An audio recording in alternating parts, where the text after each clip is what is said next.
Bonjour à tous et bienvenue à cette nouvelle édition de la revue de la presse camerounaise.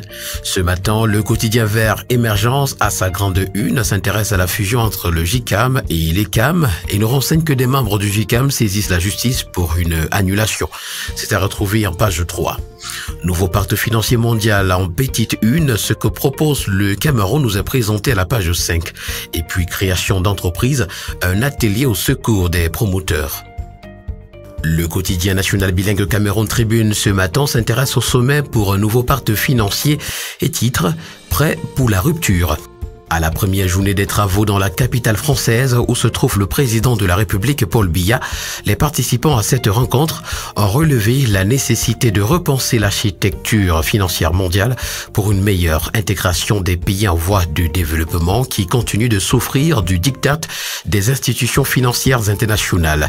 Le récit des envoyés spéciaux de Cameroun Tribune a été à retrouver ce matin des pages 2 à 4.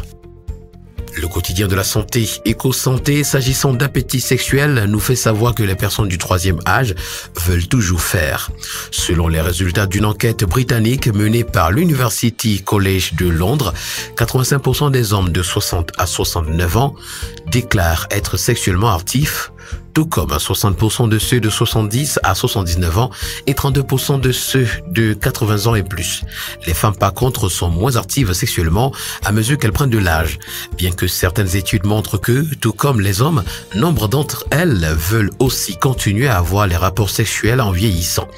L'information est à retrouver au complet en parcourant la page 5. Santé de reproduction en petite une, plus de 270 jeunes filles de l'Adamawa sont civilisées. Et puis Extrême Nord vers une meilleure prise en charge des couches vulnérables. Le tri-hebdomadaire Le Soir, dans sa parution de ce matin, s'intéresse à l'exécution du projet urbain C22 capitale régionale. Célestine Ketia-Cortez démêle les écheveaux, pouvons-nous lire à la grande une.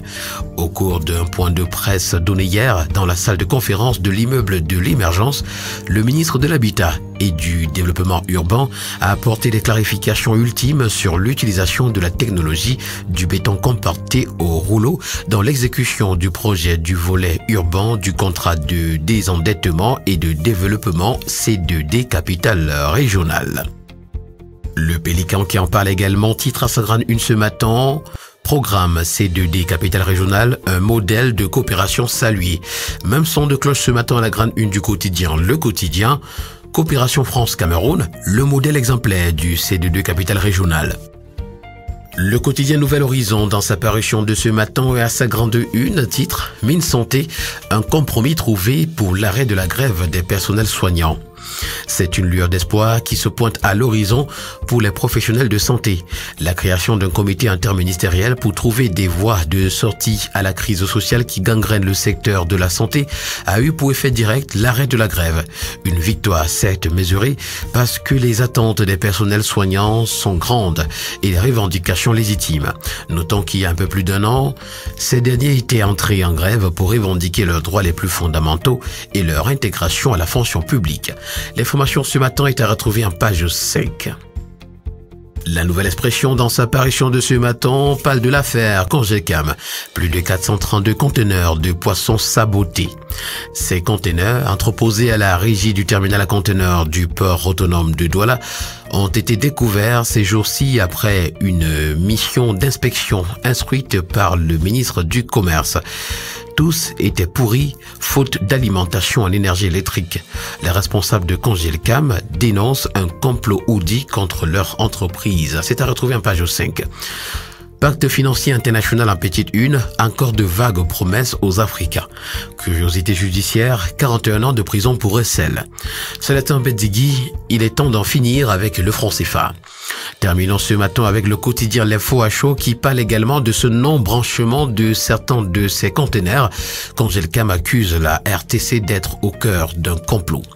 Au cours d'une conférence de presse hier, jeudi 22 juin, Congelcam dénonce un complot, ou mieux, un sabotage reportages savamment audits par des personnes tapies dans l'ombre nous font comprendre les raisons réelles pour lesquelles la RTC insistait mordicus que Congelcam sortait ses conteneurs alors qu'ils étaient avariés. La situation est d'autant plus grave que lors des inspections à la RTC, les agents de vérification assermentés du Minepia ont bien constaté que plusieurs conteneurs n'étaient pas branchés. L'information ce matin complète à retrouver des pages 2 à 3. Programme C2D, Urban Capital Régional dans les villes camerounaises, le Mindu Ketia Cortés en symbiose avec le partenaire financier l'AFD. Camwater Maïtur, accord parfait sur les cadres normatifs et réglementaires. Voilà qui met en terme, mesdames et messieurs, à cette autre sortie de la revue de la presse camerounaise. Merci d'avoir été à l'écoute et rendez-vous prochainement pour une nouvelle édition. D'ici là, portez-vous bien. Agréable journée à tous.